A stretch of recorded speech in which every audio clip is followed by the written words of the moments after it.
In the picturesque village of Ashura, where the sun dipped into the horizon and painted the sky with hues of crimson and gold, Princess Ada was born.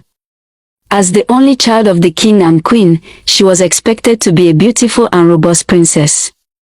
However, from birth, Ada was extremely skinny, with a frail frame and dry skin that made her the subject of whispers and stares throughout the village. The villagers would often gossip and point fingers, wondering why the king's daughter was so skinny.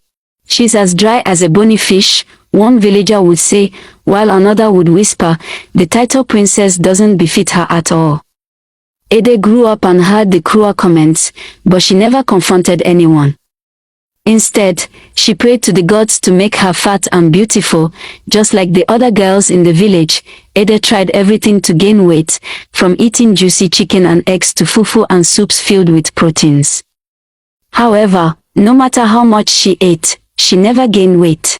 Her parents, the king and queen, consoled her and told her not to worry. But Ada couldn't help feeling sad and inadequate. She would often cry and ask the gods why she was so skinny and ugly. The king, worried about his daughter's happiness, decided to take matters into his own hands. He sent the town crier to announce that whoever married Ada would inherit half of his wealth and take charge of the kingdom until a crown prince was born. As soon as the announcement was made, suitors from all over the kingdom flocked to the palace, asking for Ada's hand in marriage. However, Ada was not impressed. She knew they were only after her father's wealth and power. Feeling disgusted and irritated by their desperation and pretense, Ada decided to take matters into her own hands.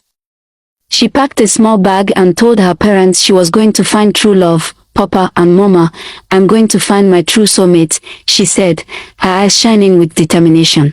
"The one who will make my heart beat, the one who will love me for who I am. Please give me your blessings.